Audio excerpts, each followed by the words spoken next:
Good morning, good afternoon, and good evening, everyone, depending on where you're joining us from around the world.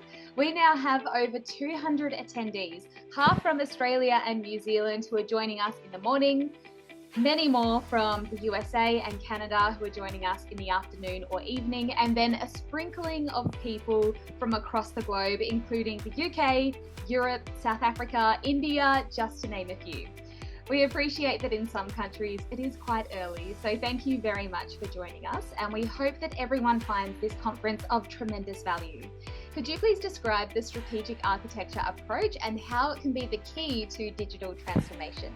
If you look at the three boxes in a bit more detail, the digital strategy, the enterprise architecture and program delivery, essentially we're trying to keep those in sync. The sponsor might have 400 people under them. They're not going to know all the detail, but they need to know that that can be summarized for them, and that's what strategic architecture can do. In your consultancy work, do you have an example you can share on how you use the strategic architecture approach?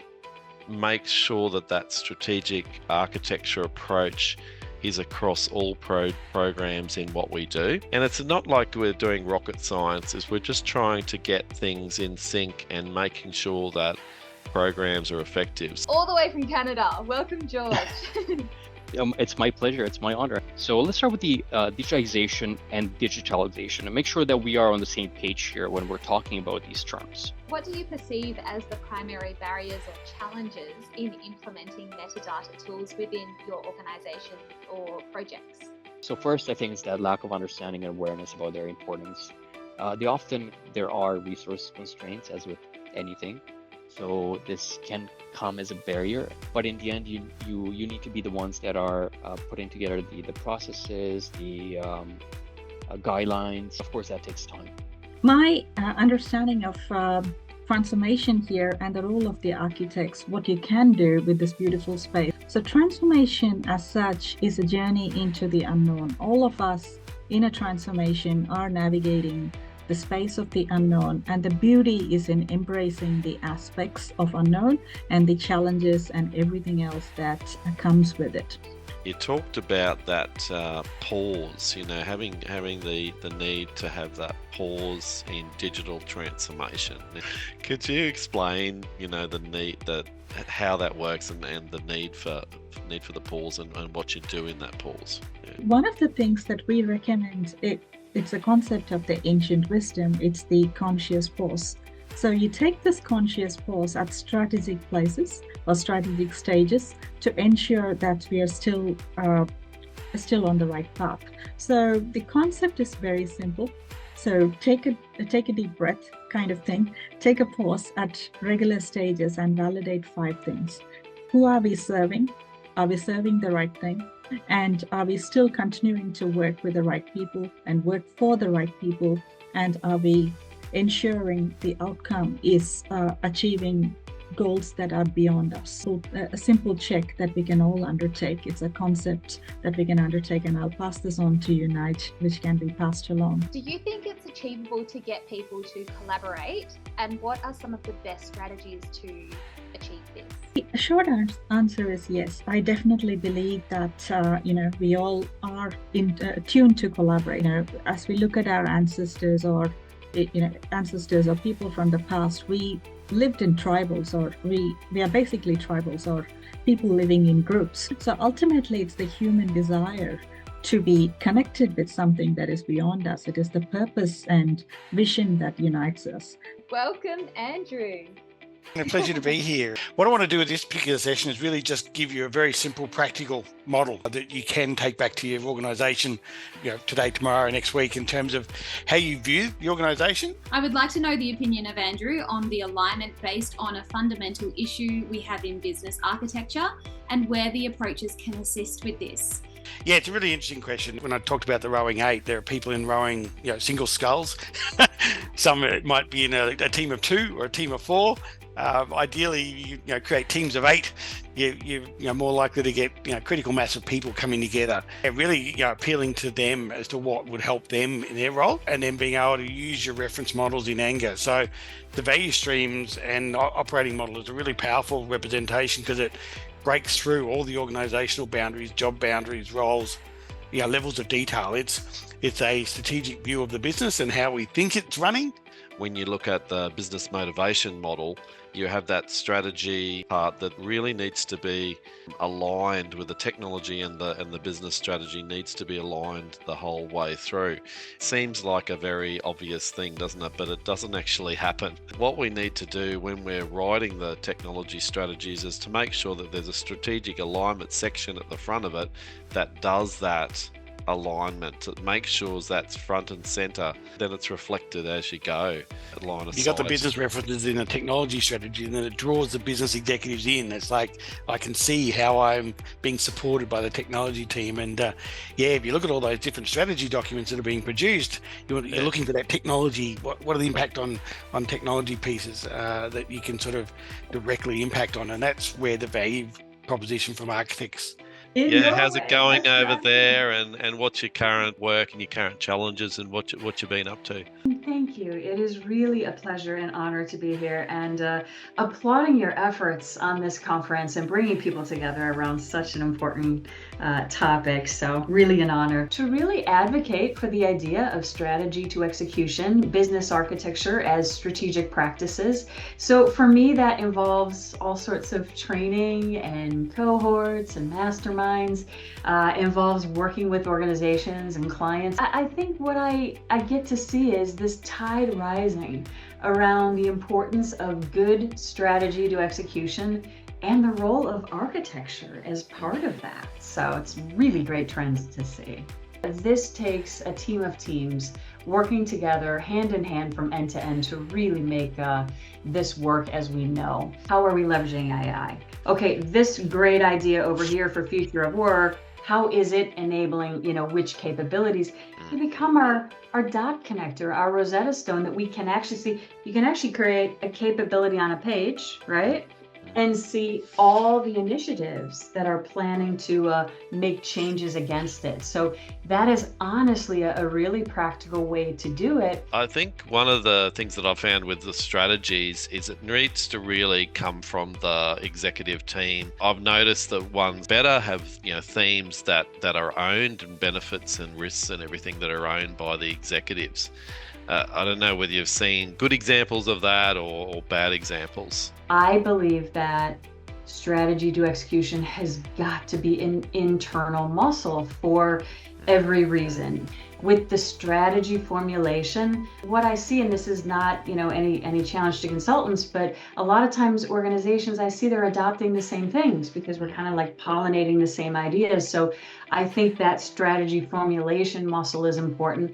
I also think the architecture muscle is important internally as well, to be able to take that, here's the direction.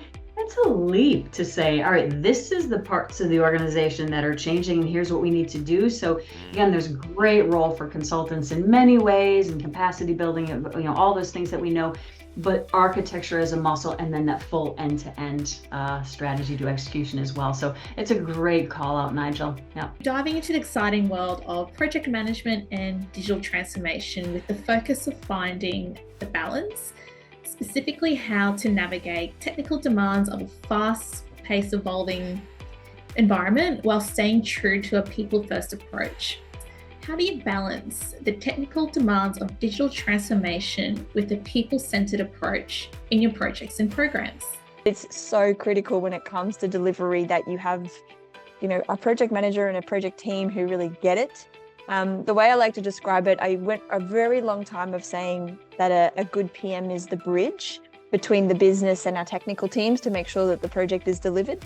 But I think a better analogy is perhaps that of the seesaw, and this is where the balance comes in, Ariel, where if you think of there's the two sides of the coin and you never want either of those crashing, it's the PM who stands in the middle that sort of keeps the balance between the two. We make sure that people are involved in every single step of the way. And by people, we really mean the people that are impacted by change. How does people-first approach influence the development and implementation of digital strategies in your projects? The best way to describe this is that we don't work in silos and don't work in a vacuum, as the saying goes.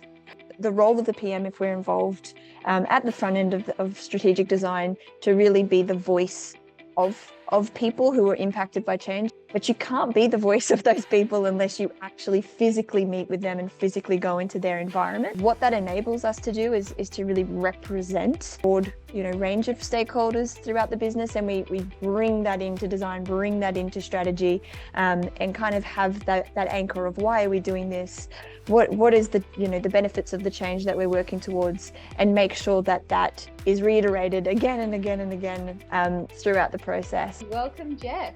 G'day. Looking forward to showing you guys the elephant in the room. What do you think is the most frequently used, the most common data interchange process in the world? Well, the actual answer is a human. Michelle, with her mouse and her keyboard, cutting and pasting between things, external applications, websites, with her Outlook and her attachments and her Excel spreadsheets. She is, and still is, the #1 data interchange system in the world. So you need to come up with some ideas that will make sure that, at least to as much as possible, you're all agreeing on what things mean, and you're agreeing on where they come from and agreeing how to be used. And data governance, if you're not doing that, you're not achieving those outcomes. You're not actually showing what the definition is you're talking about down at the bottom of the report. You're explaining it. It can become really, really difficult. A really important thing to do, but certainly that journey, I've been with one fairly recent large telecommunication company. They're finding out just how difficult it is. They had a lot more than 300 apps, Andrew. They had more than a couple of thousand. So that just gives you some idea of the complexity of some of this work. So welcome, Amardeep. Thank you for having me. So Amardeep, Sure. Are all transformation programs transformational? I mean, the first question you really have to ask is, why do they want a transformation? So the main thing is that most organizations seek transformation only when they're hit by an event that fundamentally challenges who they are. Whether it's a government policy change, or it is a breach of data, for example, or you can even look at things like a regulatory failure. And these things lead to a deep soul searching, saying, where did things go wrong? And as they go and unpick the processes and the technologies that are there, they start noticing things are pretty disjointed. If you can't manage your codes inside an ERP, then how are you going to make sure you have consistency or anything else? The AI really does have that role now, helping executives come to good strategies, good strategic outcome that we didn't really have, many years ago. Can you sort of give me a bit more information about that? I find that really interesting. As a human beings, we are cognitively quite limited to how much information we can absorb. And that's our biggest thing. I mean, if you look at from memory point of view, processing anything, to actually think through things, we need time, we need space, we need to go back and breathe, then come back, etc. Now, what I'm just saying is this will only get better and better. You can look at AI in two ways. You can look at it as a transformative AI. That means it's strategically going to change the way you do business, with whom you do business, when you do business.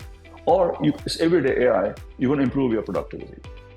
That brings us to the end of our virtual conference. So everyone who's here joining us and has been with us throughout the entire conference, thank you so much for your time. We have absolutely loved putting on this event, and as Nige mentioned, we have big plans to continue this on a yearly basis. So please connect with all of us, whether that's LinkedIn, email. I can see that all of the contact details are there in the chat, so please reach out. We love this stuff, so get in contact and stay in contact, and we hope to see you all very soon.